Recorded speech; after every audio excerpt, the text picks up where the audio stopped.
सांगितलं त्याला मी पण जरा डोकं घालत बसलो. म्हणलं ही नवीनच झालं. म्हणलं दादा तुमचं दुसरं एक चुकतं. म्हणलं काय रे? म्हणलं दादा तुम्ही बोलताना काय करता? बोलताना तहान लागल्यावर पाणी मागता. इथं आधीच तहान लागायच्या आधीच पाणी देत आहे. त्याच्यामुळं काही त्याला किंमतच राहत नाही. न सांगता रस्ता होतोय, न सांगता पिण्याच्या पाण्याच्या योजना होतात, न सांगता कॅनल उन्हाळ्याचा सुटतोय, न सांगता नदीला पाणी उन्हाळ्यामध्ये येत आहे. असं झाल्यामुळं त्याबद्दलचं थोडंसं गणित चुकतंय. आता ठीक आहे त्याचा विषय होता, परंतु मी आपल्याला सगळ्यांना सांगेन त्या 5 वर्षाच्या कारकिर्दीमध्ये 2 वर्ष करोना आणि विरोधी पक्षात असताना पण बारामतीचा बस डेपो केला की नाही? नंबर 1 चा की नाही? अरे काल भोरला गेलो की आपल्या कुठल्या बारक्या गावाचं बस स्थानक चांगलं, इतकी बेकार बस स्थानक काही भोर मधलं. अरे त्या बाबूजी नाईक वाडा अंतिम टप्प्यात आला की नाही? त्यामध्ये मी आपल्याला तो थांबली जरा, मी आपल्याला सगळ्यांना सांगतो, बाबूजी नाईक वाडा पूर्ण झाल्यावर सगळ्या बारामतीकरांना अभिमान वाटेल. फार चांगला तिथं आपला प्लॅन आहे. शिवसृष्टीचे सगळं वॉल कंपाऊंड झालं, आता आपलं काम सुरू केलेलं आहे. फळ रोपवाटिका बीजविज्ञान केंद्र कनेरीचं एकदा जाऊन बघा. मी मध्ये काही थोडंसं नियोजन राष्ट्रवादीवाल्यांनी केलं होतं. बस करून आमच्या काही महिलांना वेगवेगळ्या ठिकाणी दाखवण्याचा कार्यक्रम 5-6 हजार महिलांना झाला. तेव्हा महिला म्हणल्या, अगं बाई मला माहितीच नव्हतं. काय बघितल्याशिवाय कळत नाही. आणि पालखी महामार्ग तो आपण चांगला केला. पाणी साठवण तलाव माझं तर डोक्यातच होतं. असं पाणी साठवण तलाव वेगवेगळे करायचे. तांदुळाला जवळचीला बिजी घालायच्या तिथं जुन्या ठिकाणी की 2 महिने माझ्या बारामतीला कॅनलचा क्लोजर आला दुष्काळात, तरी बारामतीकरांना पाणी कमी नाही पडलं पाहिजे. हे जसं मी शहरात केलं माळेगावचे लोक बाळाचे पण बाकीचे माळेगावला पण केलं. उद्या ते वाढवावं लागेल. वाढव तेवढी हिंमत आणि धमक आपल्यात आहे, काय काळजी करू नका. पण यामध्ये आपल्याला अजूनही काही मोठ्या मोठ्या गावांमध्ये देखील आपल्या महाराष्ट्र जीवन प्राधिकरणाच्या योजना चालल्या. बारामतीकरांनो 1000 कोटीची कामं चालली आणि आपल्या बारामतीची वगैरे 1500 कोटीची कामं ती चालली. मेडिकल कॉलेज हे उत्तम केलं. त्याच्यामध्ये पुण्यश्लोक अहिल्यादेवी होळकरांचं नाव लावलं. जाहीर झालं, बोर्ड नव्हता बसला, आता ते नाव लावलं. आपले आयुर्वेदिक कॉलेज काही जण म्हणले, पहिल्यांदा मी बघायला गेल्यानंतर मी अधिकाऱ्यांना सांगितलं ही जागा मानाची आहे, परंतु त्यांना दुसरी पर्यायी जागा चांगली द्या, जिथं पाया लवकर लागेल.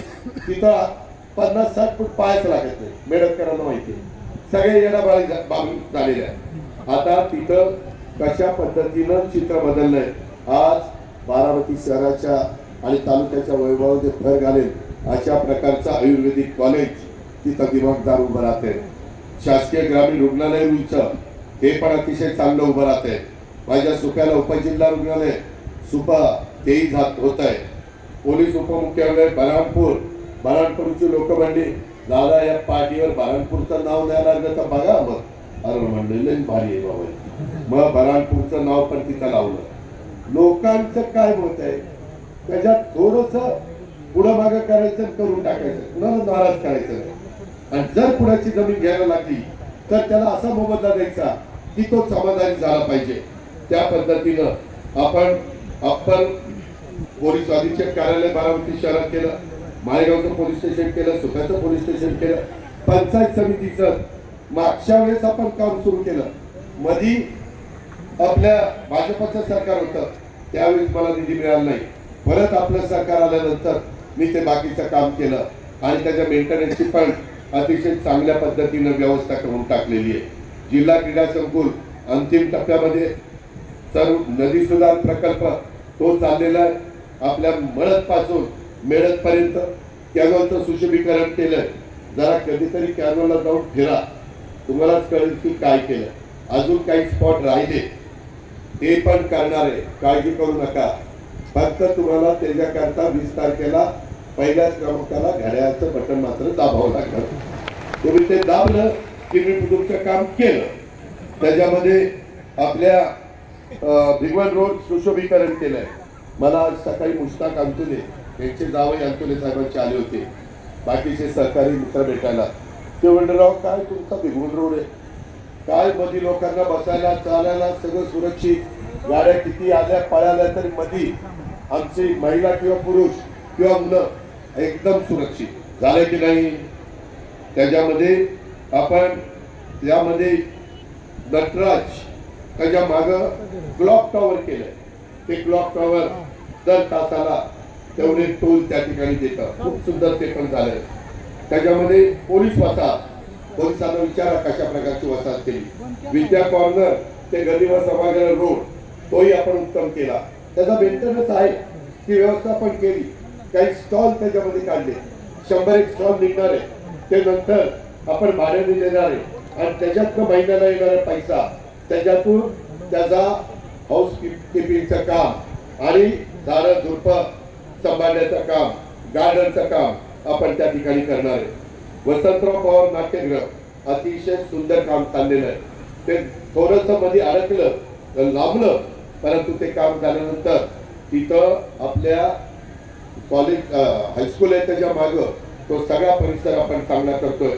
आंबेडकर स्टेडियमच्या जवळचा त्याच्यामध्ये आमच्या जुन्या भाजी मंडईमध्ये फार चांगला कॉम्प्लेक्स होतोय. खरं तर लोकांनी साहेबांकडे तक्रार केली, मला 2 वर्ष थांबायला सांगितलं, पण आता काम सुरू झालंय. 1-2 वर्षात बघा बारामतीच्या मध्यवर्ती ठिकाणी अशी चांगली वास्तू आणि असे सुंदर गाळे आणि जुने जे लोक होते त्यांना त्यांच्या गावात देणार, त्यांना वाऱ्यावर सोडणार नाही. आणि त्या पद्धतीनं ते काम आपण करतोय. ते झाल्यावर रस्ते रुंद होत आहे मित्रांनो. ते झालं ना, आता सगळे रस्ते तिथले जवळपास 15-15 फूट 6-6 मीटर रुंद होणार आहे, 6 ते 7 मीटर. त्यामध्ये माझ्या या अल्पसंख्याक समाजाच्या करता 7.5 कोटीचा शादीखाना, उर्दू हायस्कूलचं टेंडर 2.5 कोटीचं, जामा मस्जिदचं सभागृह 75 लाखाचं, दर्गा मस्जिद जवळ 75 लाख, दफनभूमीच्या दुरुस्ती करता 1 कोटी, मौलाना आझाद आर्थिक विकास महामंडळाकडनं मुस्लिम बांधवांना व्यवसायासाठी प्रत्येकी 3 लाख, 500 व्यावसायिकांना 3 लाखाप्रमाणे 15 कोटी, 20 बचत गटांना 2 लाखाप्रमाणे 40 लाख, उच्च शिक्षण घेणाऱ्या विद्यार्थ्यांना 254 विद्यार्थ्यांना जवळपास 10 कोटी. या सगळ्या गोष्टी आपल्या चाललेल्या आहेत. या सगळ्या गोष्टी होत असताना माझा कृषी उत्पन्न बाजार समितीत कोल्ड स्टोरेज 45 कोटीचं, विविध ठिकाणी शासकीय विश्रामगृह उत्तम, त्याच्यामध्ये समाज कल्याण मागासवर्गीयांना उत्तम सभागृह, सिद्धार्थनगरमध्ये सभागृह, आंबेडकर वसाहत ती अतिशय उत्तम. ज्या गोष्टी करायच्या त्याच्यामध्ये मलाही अभिमान वाटला पाहिजे आणि माझ्या बारामतीकरांना पण अभिमान वाटला पाहिजे की आमच्या आमदारांनी काम केलं. या पद्धतीनं आपल्याला पुढे जायचं. अजून बऱ्याच वसाहती घ्यायच्या. पंतप्रधानांनी 3 कोटी घरकुलाचा कार्यक्रम दिला. परवा त्यांना मी म्हटलं की पंतप्रधान साहेब त्याच्यामध्ये 10% आम्हाला द्या, म्हणजे 30 लाख घर आम्हाला, म्हणजे महाराष्ट्राला. त्याच्यात मग मी बरोबर बारामतीला काय आणायची, पुणे जिल्ह्याला काय आणायची, त्या पद्धतीनं त्या ठिकाणी आणलं पाहिजे. ज्या प्रकारे मी लोकांच्या समस्या सोडवण्याचं काम करतोय. मी कामाचा माणूस आहे, मी बिनकामाचा माणूस नाही. मी सगळ्या जाती धर्माला बरोबर घेऊन जातोय, परंतु काही गोष्टी मात्र थोड्याशा अडचणीच्या आहेत. त्याच्यामध्ये जिरायत भागाचा पाण्याचा प्रश्न. माझ्या पुरंदरला 54 कोटीचं काम चाललंय. पुरुषोत्तम दादा कुठे आहेत का, त्याचा विचारा. त्याच्यामध्ये मेंटेनन्स नंतर सोमेश्वर सहकारी साखर कारखाना करणार आहे. फार चांगलं काम करतो. मी टिकली पण व्हायरल केली, काहींनी पाहिली असेल. आता जे करायचं ते पुढं 25 वर्ष तिथं चांगल्या पद्धतीने राहील अशा पद्धतीने करतो. जरा एक शिक्षण बंद पाहिजे नाही, 461 कोटी रुपये. ते पण सगळं आचारसंहिता संपली की टेंडर निघणार आहे. सगळं शिजून ठेवलंय. फक्त आचारसंहिता आल्यामुळे अडचण झालेली आहे. त्याच्यामध्ये माझ्या करा निरा करा ही योजना 1000 कोटीची बारामतीकरांनो. माझ्या जोगवडीपासून फार माझ्या बिलारवाडीपर्यंत फार खालपर्यंत येतो. तिथला सगळा भाग ओलिताखाली आणतो. पाण्याची व्यवस्था केलेली आहे.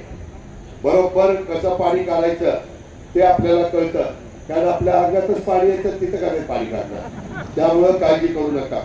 तशा पद्धतीनं ते काम चाललंय. मी प्रस्ताव मंत्रालयामध्ये आलेला आहे. एकदा उद्याचं सरकार आपलं आलं की त्या कामाच्या पाठीशी मी लागणार आहे आणि मला ते 2 वर्षामध्ये पूर्ण करायचं आहे. त्या सगळ्या गोष्टी तिकडे लागली निवड युक्त सिंचन योजना दत्ताबाबांनी मी केलेली, त्याचं काम चाललंय. ती योजना जनाई, सिंचाई, पुरंदर आणि करावीला या सगळ्या सोलरवर वीज तयार करणार आणि त्या विजेतनं त्या सगळ्या योजना आपण त्या ठिकाणी पूर्णत्वाला देणार, जेणेकरून काही झालं तरी माझ्या शेतकऱ्यांना लाईट बिल भरावं लागणार नाही. नुसती पाणीपट्टी द्यावी लागेल. याबद्दल एक सांगतो, मधल्या जी काही एक माहिती आली त्याच्यात या जोगवडी ते बिलारवाडीपर्यंत काही गावं राहिलेली आहेत. कृपा करून लक्षात ठेवा, माझा शब्द आहे, मी शब्दाचा पक्का आहे. त्यामध्ये हे सगळं होत असताना जी गावं राहिली, माझ्याकडे फाईल आल्यानंतर त्या गावांचा समावेश केला जाणार आहे. हा माझा शब्द आहे. मी कुणालाही त्याच्यापासून वंचित ठेवणार नाही. आता त्याच्यात ती सगळे पाझर तलाव, वाकीचा तलाव, माझ्या तळबिलाचा तलाव, जेवढे काही जिल्ह्यात भागात मधल्या भागात तलाव आहेत ते सगळे भरून काढणार आहे. आणि जे ओरडोचं पाणी जाते ते सगळे उचलणार आहे.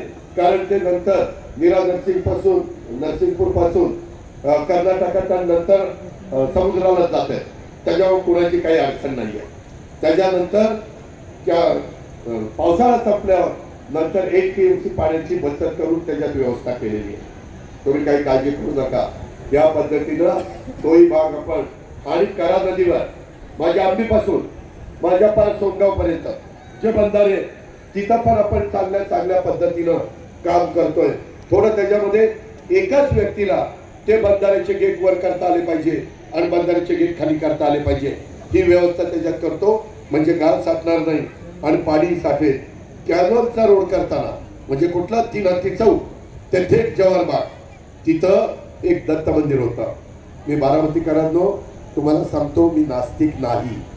मी अतिशय श्रद्धा जे काही तुमचे असतील तसं श्रद्धा ठेवणारा आहे. त्याबद्दल आपण काळजी करू नका. मी उद्याच्या 23 तारीख झाली की एक जागा बघून ठेवलेली आहे. त्या जागेमध्ये तिथलं दत्त मंदिर पहिल्यापेक्षा चांगलं करून देणार. ते माझ्या डोक्यात आहे, ते फिट बसलंय. त्याच्यामुळे तुमका काळजीच करू नका. रस्ते किंवा सार्वजनिक उपक्रमासाठी जमिनी घेताना परवा आमचे सागर चिचकर तो माझ्याकडे आला होता. काही लोक माझ्या एका बहिणीला भेटली होते आणि त्यांनी सांगितलं दादालाही सांगा बाबा. त्यांनी बोर्ड लावला होता. माझी मोठी बहीण म्हणली अरे काढ, आजी काम करेल, ती कामाचं आहे. मग त्यांनी काढला आणि तो मला भेटला. शेतकऱ्यांचं काही म्हणणं आहे त्यांनी मला दाखवलं. दादा नगरपालिकेच्या हद्दीत भाव काय, जरा पुढे गेलं तर भाव काय, जरा पुढे गेलं तर भाव काय. त्याच्यामध्ये आपण बसून मार्ग काढू. तुम्ही काही काळजी करू नका. योग्य शेतकऱ्याला मोबदला मिळाला पाहिजे. मी शेतकरी, तुम्ही शेतकरी, शेतकऱ्याचं नुकसान होऊन देणार नाही. तळागाळातल्या तळमळीनं काम करणाऱ्या कार्यकर्त्यांना ही एक महत्वाची बाब आहे. काय झालंय, बऱ्याचशा गावात जायचो ना तर त्याच्यामध्ये त्या नाही गावच्या पुढाऱ्यावर असा राग आहे.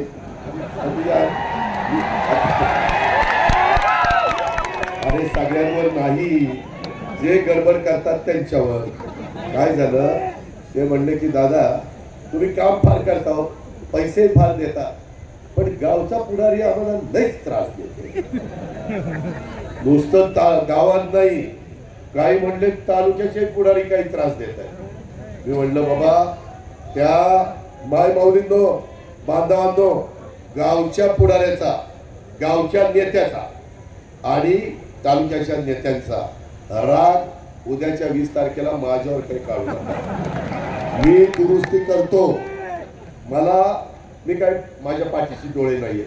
ज्या वेळेस हे कळतं त्याच वेळेस मला उबगतं आणि त्याच्यात मी कोण बाबा चुकतंय, कोण काय करतंय. आता काही संस्थांमध्ये देखील भरती होताना काही काही संचालक, काही सगळे नाही, स्वतःचीच नातेगोत्यातली मुलं भरतायत आणि अरे कळलंय मला सारखं काय. आणि ऐका, तुमच्या मनात जे तेच मी बोलतोय, पण माझ्या मनात ते विस्तार केला झाला पाहिजे. तर त्यामध्ये मी दुरुस्ती करतो. आता इथून पुढे जरी चेअरमन असले, किती जागा भरायच्या, इतक्या. कोण डायरेक्टर, तुझी यादी बघू. वेगवेगळी गोरगरिबाची मुलं घेतलीत का, सभासदांची घेतलीत का, वेगवेगळ्या समाजाची घेतलीत का. कारण आपण ज्यावेळेस शिवशाहू फुले आंबेडकरांची विचारधारा मांडतो त्यावेळेस कृती देखील आपली तशी दिसली पाहिजे. त्याच्यामध्ये आपल्याला ते दाखवता आलं पाहिजे. त्याकरता खरेदी विक्री संघ, दूध संघ, मार्केट कमिटी, माळेगाव कारखाना, सोमेश्वर कारखाना, ज्या काही संस्था आहेत, बारामती बँक, पीडीसीसी बँकेमध्ये आता सांगतो 1000 मुलांची भरती, मुलींची भरती होणार आहे. पण त्याच्यात परीक्षा आहे, त्याच्यात 90 मार्काचा पेपर आहे. आपली मुलं मुली, तुमच्या स्वतःची मुलं मुली तुमच्यावर गेली असतील तर अडचण आहे, पण आईवर गेली असतील तर नक्की पास होतील. मला चांगलं माहिती. त्याच्यामुळं आईवर गेलेले मुलं मुली मेरिट मध्ये पास होतील आणि त्यांना तिथं नोकरी मिळेल. त्याबद्दल पण तुम्ही काळजी करू नका. मला वाटतं संभाजी होळकर, रणजित तावरे आणि दत्तात्रय येळे हे 3 डायरेक्टर आहेत. मी डायरेक्टर नसलो तरी माझं एवढंच बँकेत ऐकलं जातं, कारण बँकेचा चेअरमन मी करतो. त्याच्यामुळं तुम्ही त्या ठिकाणी काळजी करू नका. तर त्या तळागाळातल्या आता नवीन पिढी काय झालं, मगाशी मी बघत होय केली बाबा केली, याला तेवढं समजलं, बाकीच्या डोक्यात शिरत आली, बाकीच्यांची सटकली रे, तुझी नाही सटकली. त्यामध्ये मी त्या बाबतीमध्ये लक्षात घेतलं. मी ज्यावेळेस राजकारणात आलो त्यावेळेस मी तरुण होतो. आता आमच्या चिरंजीवांचं भाषण आम्ही ऐकलं, त्यांना म्हणलं लईच भारी बोलायला लागलं. म्हणलं रात्रभर पाठ करत होता, रात्रभर झोपला नाही, पाठ केलेलं दिसते. ठीक आहे, गमतीचा भाग जाऊ द्या. त्याच्यामध्ये मी बहुजन समाजाबरोबर, ते एक मी सांगतो, बहुजन समाजाबरोबर माझा गोसावी, पारधी, रामोशी, मातंग, चर्मकार, नाभिक, तेली, धनगर, वंजारी, लोणारी, माळी, मुस्लिम, कुष्टी, नवबौद्ध, मुस्लिम, हे सगळे जे समाज आहे त्या समाजाला पण मी आता मध्ये एक अमित कल्याणीशी बोललोय. एक कारखाना ते 2000 कोटीचा इथं काढताय. 12चे 1 मिनिट आहे, 1 मिनिट बसा, माझे डिस्टर्ब होते. मी नंतर बोलतो ना तुमच्याशी. असं काय करतोय. ताईंची मुलगी हरवली, इकडे या. पुढे पोलिसात PI काय नाव आहे, श्वेता कोकाटे. श्वेता कोकाटे नावाची मुलगी. तेव्हा का समोर आहे, कुठं हरवली राव, दादाच्या सभेत कशी हरवल. अरे ही काय 500 रुपये देऊन आलेली जनता नाही.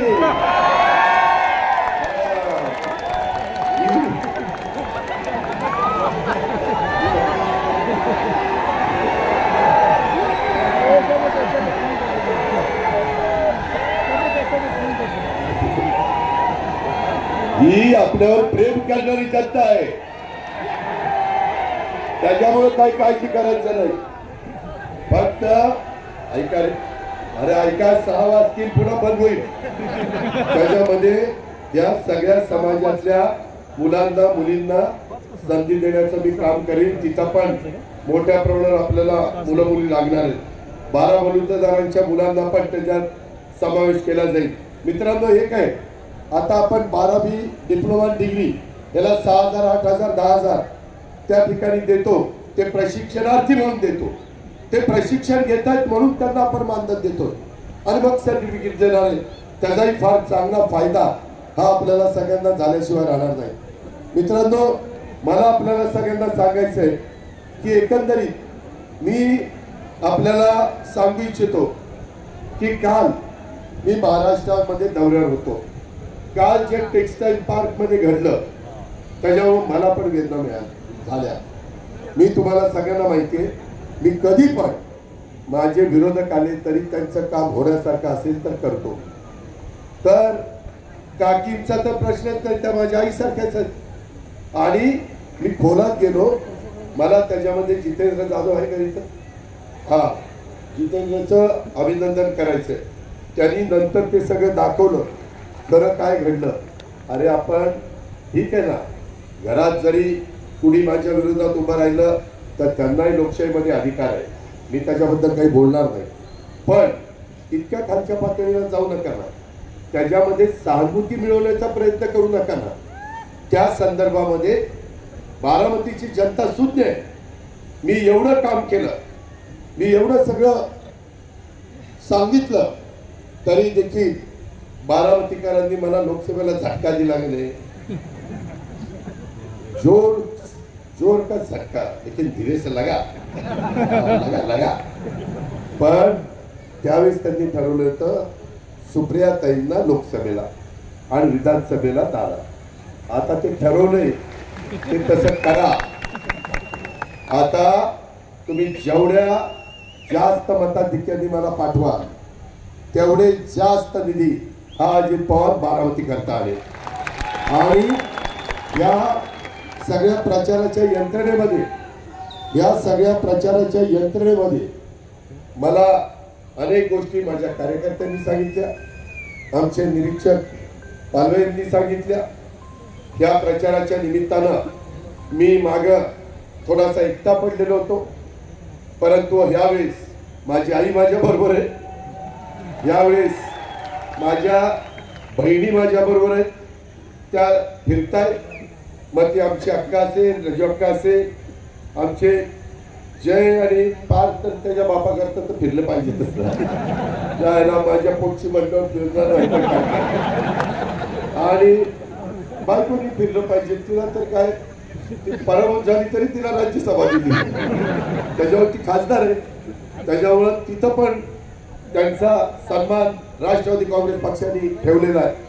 मित्रांनो, अशा पद्धतीनं माझी तुम्हाला विनंती आहे. मला एक चिठ्ठी आली की दादा अजूनही काहींना भावनिक करण्याचा प्रयत्न होतोय, काही घरात कट्टर दादांचं घर. त्या डीडीनं काय उत्तर दिलं, डीडी कुठे आहे का? अरे त्याला सलामच केला पाहिजे. त्याला कुठला तरी फोन आला आणि पट्ट्याने असं का उत्तर दिलं, तशा पद्धतीनं सडेतोड उत्तर द्यायला शिका. त्याबद्दल कुणाला घाबरण्याचं कारण नाही. तुमच्याकडनं चूक होऊन देऊ नका. तुमच्याकडनं चूक नाही झाली आणि कुणी तुमच्यावर दबाव आणण्याचा प्रयत्न केला तर हा अजित पवार तुमच्या पाठीशी आहे. त्यामध्ये काही म्हणतात बाबा आम्ही दोन्ही पवारच आहे, पण दोन तिकडे द्या, दोन आम्हाला द्या, चार. मला तसं चालणार नाही, चारही मलाच पाहिजे. काम वाजून घ्या कणखणीत आणि मत पण तशाच पद्धतीने द्या. असं दोन दोनची भानगड काही करू नका. छोटं कुटुंब सुखी कुटुंब नको इथं. आपल्याला इथं भरपूर परिवार आपल्याला वाढवायचा आहे. बारामतीचा आणि चौदरवाडीचा आमचा यादवराव आला का, त्यांनी पण बरेचदा यादवरावनी तर यादवराव तू चौदरवाडीचं सांगायचं ना, चौदरवाडीमुळं ही निराकारा उपसा सिंचन योजना झाली. म्हणजे तुझं एकट्याचं चौदरवाडीचं नाही, सगळ्याच म्हणलं आता कल्याण करून टाकू. कारण लोकही उद्या म्हणतील यालाही इतके वर्ष दिली, ह्याने तरी काय दिवा लावला, आता दिवाच लावतो पाऊस देतो, त्याच्याशिवाय त्या ठिकाणी गप्प बसत नाही. हे पण मला तुम्हाला या निमित्तानं सांगायचं आहे. मला एवढंच या बाबतीमध्ये सांगायचं आहे की माझ्या बारामतीमध्ये 67 पासून 90 पर्यंत साहेब बघायचे. साहेबांच्या अनेक जीवाभावाचे सहकारी त्यावेळेस प्रचार करायचे. त्याच्यामध्ये विनय अण्णा असतील, बिंदुराव तात्या गोखले असतील, चंद्रराव अण्णा असतील, वसंत काका असतील, शिवाजीराव भोसले असतील, नारायणराव पाटील देवकाते असतील, कमलाकांत ढवण पाटील असतील, गुलाबराव ढवण पाटील असतील, रघुनाथराव गावडे असतील, की पातू देशमुख असतील, संपतराव देवकाते असतील, कितीतरी लोकांची मी नावं घेऊ शकतो. या सगळ्यांनी साथ दिली. त्याच्यानंतर 90 पासून मी आलो. आपण अनेकांनी निवडणुका केल्या, पण कधी बारामतीकरांनो आज ही सभा लाईव्ह आहे मला माहिती आहे. मी महाराष्ट्रातल्या जनतेला सांगतो, साहेबांच्याही काळात नाही आणि माझ्याही काळात नाही, पैसे देऊन कधी आम्हाला आमच्या सभेला लोक आणावी लागली नाही. आणि तेव्हा सिद्ध झालं, त्या महिला टीव्ही समोर गेल्या, एक तांदूळाची होती, एक सुरेंद्रनगरीची होती, एक आणखी कुठल्या वेगवेगळ्या होत्या. बघा 11 वाजता बाया आणलं इथं, 3 वाजले, चहा नाही, पाणी नाही, 500 रुपये देतो त्याचा पत्ता नाही, उलट आमचेच पैसे बटाटे वड्याला गेले. ही अवस्था. मित्रांनो, मी तुम्हाला सांगतो, अशा सवयी तुम्हाला मला झेपणाऱ्या नाही. माझी तुम्ही काळजी करू नका, मी पुरून ओरीन, तुम्ही मागेत म्हणून. पण आपल्याला उद्या जिल्हा परिषद लढायची, आपल्याला उद्या तालुका पंचायत लढायची. सगळेच लोक उद्योगपती नसतात, सगळेच लोक श्रीमंत नसतात. कधी माझ्या बहिणींना पण तिकीट द्यावी लागतात, कारण 50% जागा त्यांना आहे. त्याच्यावर त्या बहिणीला त्या पदावर बसवत असताना तिनं कुठनं पैसे देऊन माणसं आणायची, कुठनं जेवण खावणं घालायची. आता तर कुपन एवढी जोरात सुटली, काय विचारता सोय नाही. अरे कुपन त्या ठिकाणी कोण देते मला माहित नाही, पण माझ्या कानावर आले, जेवा पण नुसतं जेवण पाणी प्या, टाकाटाकी कशाला करतात. साधू संतांचा विचार तसा नाहीये. संत तुकाराम महाराज, ज्ञानेश्वर महाराज आपली संतांची भूमी आहे. शिवशाहू फुले आंबेडकरांचा आल्यानंतरच या सगळ्यांचा नतमस्तक होऊन त्या ठिकाणी त्यांचं दर्शन घेतलं. त्याच्यावरून आठवलं, आजही आपल्या बारामतीमध्ये घटनेचे शिल्पकार डॉक्टर बाबासाहेब आंबेडकरांचा पूर्णाकृती पुतळा आहे, शिवाजी महाराजांचा अर्ध पुतळा आहे, नगरपालिकेच्या समोर लाल बहादूर शास्त्रीजींचा अर्ध पुतळा आहे. असे महापुरुषांचे पुतळे आहेत. माझ्या मनात आले, मी जागा एक सिलेक्ट केलेली, तिथं मी या राहिलेल्या सगळ्या महापुरुषांचे पुतळे तिथं बसवणार आहे आणि पुतळ्याचंच उद्यान करणार आहे. पुतळा म्हणजे पुन्हा तुमच्या मनात जे पुढे आहे त्यांचे पुतळे तिथे होतील, ते महापुरुष असले पाहिजे. नाहीतर म्हणत दादा लावा की याचा पुतळा, तसा नाही रे लावणार मी. तर अशा पद्धतीनं आपल्याला तिथं सावित्रीबाई फुले, पुण्यश्लोक अहिल्यादेवी होळकर, त्याच्यामध्ये राजमाता जिजाऊ, रमाई माता, या आपल्या सगळ्यांचे पुतळे तिथं करायचे. हे 5 वर्षात आपल्याला काम करायचं. मी आपला वेगळा जाहीरनामा दिलाय, प्रत्येक गावचा जाहीरनामा दिलाय, राज्याचा जाहीरनामा दिलाय. अशा पद्धतीनं कधी झालं नव्हतं. आजपर्यंत आम्ही हे केलंय, उद्या 5 वर्षाच्या करता आम्ही हे करणार आहे.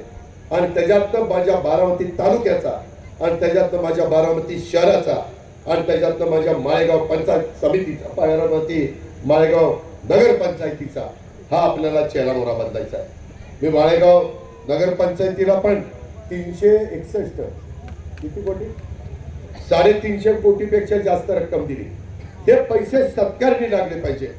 मी ते प्लॅन बघितले, इमारती कशा करायच्या, अंडरग्राऊंड ड्रेनेज कसं करायचं, तारा अंडरग्राऊंड कशा करायच्या, उद्यानाला कुठे जागा रिझर्व ठेवायची, मुलींना खेळायला कुठं, तिथं जोशी समाज आहे, तिथं माझा इतर समाज आहे, त्या समाजाच्या करता घरकुलाला कुठं जागा आरक्षित करायची, सगळं करू, काळजी करू नका. आज पण हे सगळे फिरत असताना माझ्या बहिणी आणि बाकीचे सगळे, त्यामध्ये त्यांच्याकडे पण काही काही गोष्टी आल्या. माझे कार्यकर्ते फिरत असताना त्यांच्याकडे पण काही नोंदी आल्या. कुठं रस्ता कुणी अडवलाय, कुठं आणखीन काय झालंय, रस्ता अडवलाय पण तो खासगी आहे, तो खासगी म्हणतोय की मी माझा रस्ता कसा देऊ, माझा काहीतरी मोबदला द्या. या प्रकारच्या गोष्टी आहेत. मला तुम्हाला सगळ्यांना या निमित्तानं सांगायचंय की कुठल्याही परिस्थितीमध्ये आपल्याला काम करायचं. मी भावनिक कृपा करून होऊ नका. मला माहित नाही, आत्ताच त्यांची पण सभा तिकडे, लोकशाही त्यांनाही सभा घेण्याचा अधिकार आहे, पण भावनिक अजिबात होऊ नका. त्या संदर्भामध्ये आपल्याला काम करायचंय. तुम्ही कामाच्या मागे उभं राहा. आपल्याला बारामतीमध्ये कुठल्याही परिस्थितीमध्ये कायदा सुव्यवस्था चांगली ठेवायची. बारामतीमध्ये दादागिरी, गुंडगिरी, दहशत ही चालून द्यायची नाही. त्याच्यामध्ये कुणी काही केलं तर डायरेक्ट उचलायचा, एक तर टायर मध्ये टाकायचा किंवा मोका लावायचा किंवा तडी पार करायचा. कुणाचा लाड करायचा नाही. तो कुणाच्याही मोठ्या बापाचा असो किंवा लहान बापाचा असो किंवा मधल्या बापाचा असो. त्याच्यामध्ये हे मी बारामतीकरांनो पहिल्यापासून पाळलंय. माझा स्वभाव थोडासा कडक आहे. आज आई समोर बसल्यामुळे सारखा घाबरत बोलतोय. पण मी आपल्याला सगळ्यांना सांगतो की बाबांनो, आपल्याला कुणीही तुमचा व्यवसाय करत असताना कुणी हप्ता मागता कामा नये, कुणी त्या ठिकाणी वेडेवाकडे प्रकार करता कामा नये, कुणी आमच्या माय माऊलींच्याकडं आणि आमच्या मुलींकडं वाकड्या नजरेने बघता कामा नये. तुम्ही सगळ्यांनी सरळ जावा, राहा, हसा खेळा. आता बसायला तर गप्पा मारायला एवढं करून ठेवलंय की मस्तपैकी गप्पा